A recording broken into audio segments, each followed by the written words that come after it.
Hey guys, welcome back to the channel. I was going to put out a video today on wheel back spacing, but for some reason all my files got corrupted, which, you know, that's going to happen when you're recording and you're an amateur at the stuff like, you know, I'm just getting started, and I'm learning as I go though. But I wanted to put out a video today anyway on some stuff. I think the backspacing video is really going to be a good video for knowledge for people that don't know how to do it and stuff like that. So it will be coming out again. I put everything away and I went to download it and render it, and it was corrupted. So I was like, I'll come out and do a short video, just let you know what was happening, and kind of give you a quick couple shots of the El Camino. I'll shoot some interior shots and my dirty motor bay area. The car is actually sitting outside. It usually sits inside, and you know, this car hasn't sat outside in years. It don't get drove in the salt, but I tore it apart. I put a 150 amp alternator on it because I switched to electric fans, and I did some wiring upgrade and stuff like that, and I never got the alternator put back on. So it kind of say it's under a cover.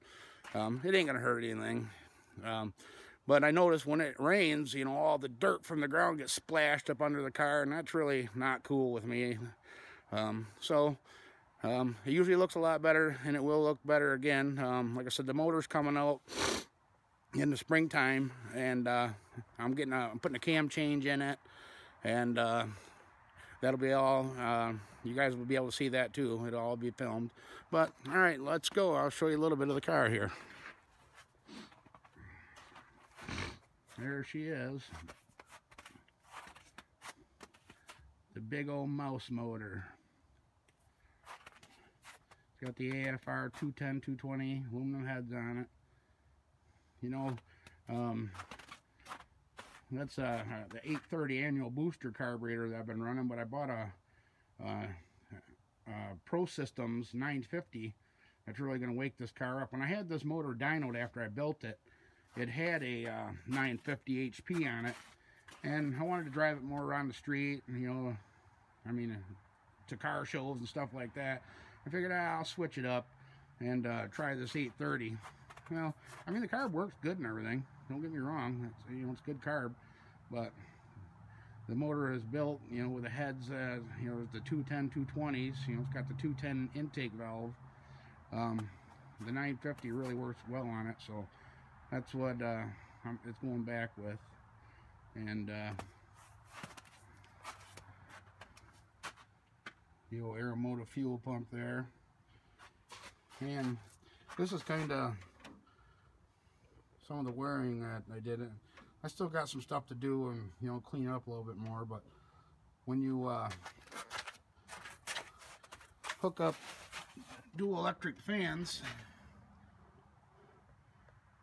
you know, you got to have relays, and so what I did, I ended up getting a separate fuse block, ran my relays, and then a junctioning block. That way everything's contained, you know, it's not running on the inside power, and you ain't got a lot of electrical draw on it. So the old cowl induction hood.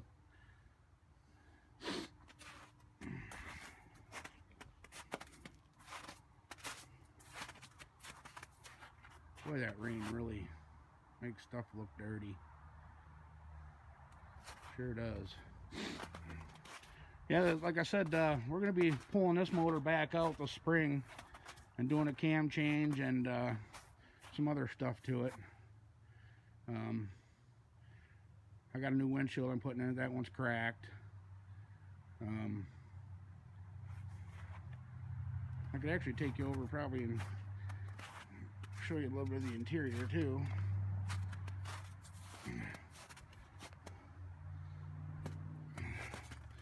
See if I can set it here real quick. Yeah, I bought this in 10 years ago, like I was saying. And this guy had purple everything. I mean, everything was purple. He had the bumpers were purple, the headlight rings were purple. True street car here, fellas. Flip-flops hanging. That's the name of the car, is flip-flops. Everybody used to mess with me being a man and wearing flip-flops in the summer. You know, these guys, hardcore guys that wear work boots 24/7. You know, I worked my whole life as a mechanic, and I did tires for 15 years. And I wore my work boots every day. But when I come home and it's nice outside, you know, you want to relax. You know, I don't think there's nothing wrong with wearing flip-flops instead of shorts when you're camping or hanging out at the lake with the boat or what have you. So they made fun of me. They're like, yeah, here comes so-and-so with his El Camino and his flip-flops. So I was like, hey, that's a pretty good name for the car. So that's what me and the wife named it, flip-flops. Take that, fuckers. Excuse my language, guys, but that's just the way I feel about it.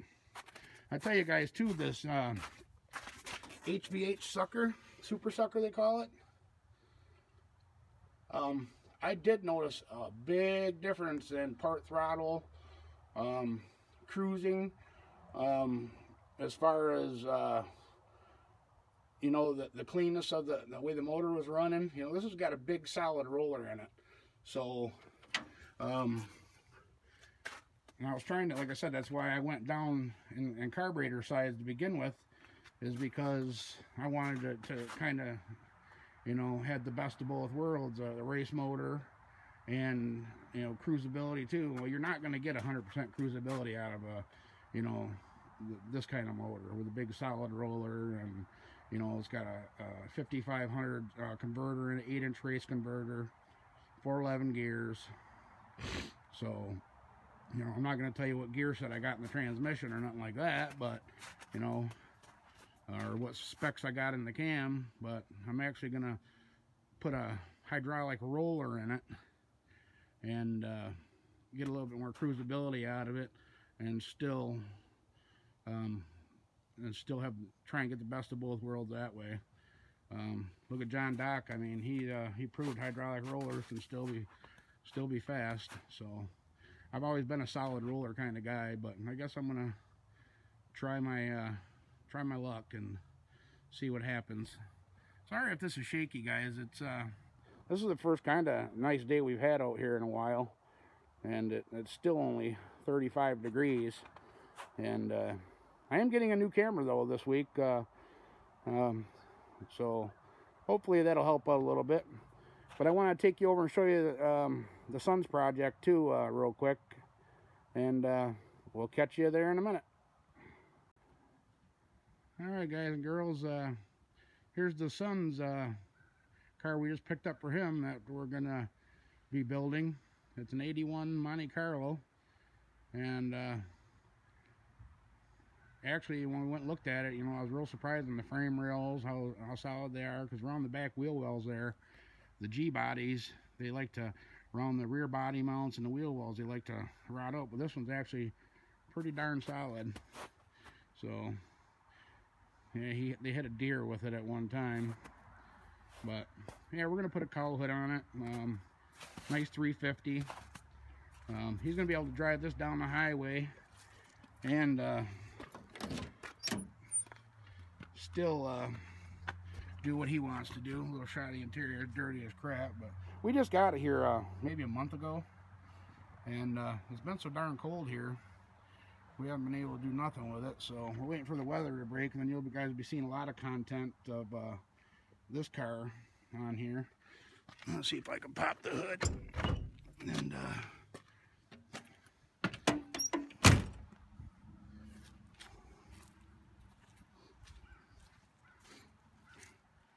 the old G body shuffle gonna be coming at you. Yeah, they had a vinyl top on it too, and they took it off, which I was surprised it ain't rotted under there. So we got some body work to do. But you know, that's the surface rust here. That ain't nothing. Like I said, for an 81, this is 10 years newer than the elcamino, and it's in pretty good shape too. I think we got a pretty good deal on it. And Matt, if you're watching this, here it is. We're gonna be starting working on it, buddy. Yeah, look at the debacle under here. Woo! Looks like somebody at one time put some center bolt valve or heads on it. Like I said, it runs good, but all this is gonna be gone. We're taking all this out.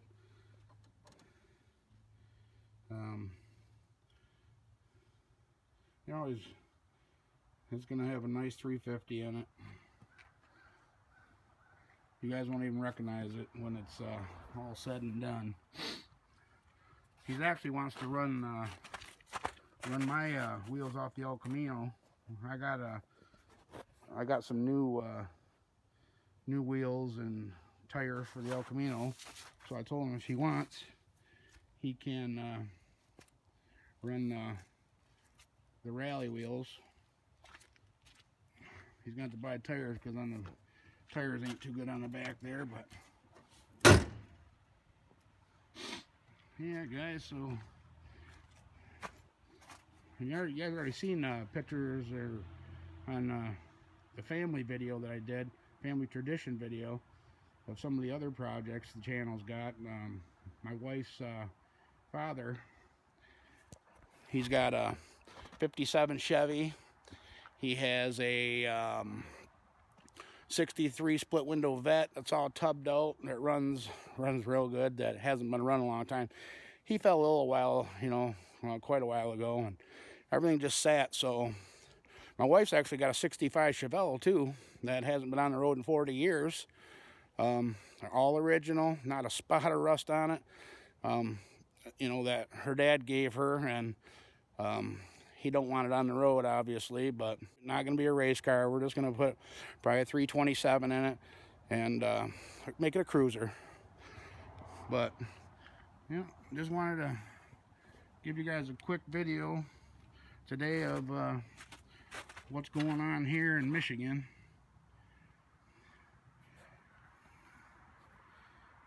Alright, we'll head back over to the elcamino. There's one more thing I wanted to show you guys. Yeah, it's just not sitting outside just bare, guys. It does have a one of the better covers on it. No cover is 100% weatherproof, but it does keep most of the stuff off it. Like I said, the body ain't perfect anyway, so I mean, it's good for the year. I mean, even up in the cowl area is real solid, and stuff like that. I got to find a piece here too that goes. I put this on there, or I should say the other guy put this on here, and I never did take it off, so leaves and stuff like that don't get in there. But all right, yeah, these are the wheels I wanted to show you guys. That I'm gonna let the boy run on the old G body for now. But this should be good. I mean, it's going to be his first hot rod, so I think it'll be just fine.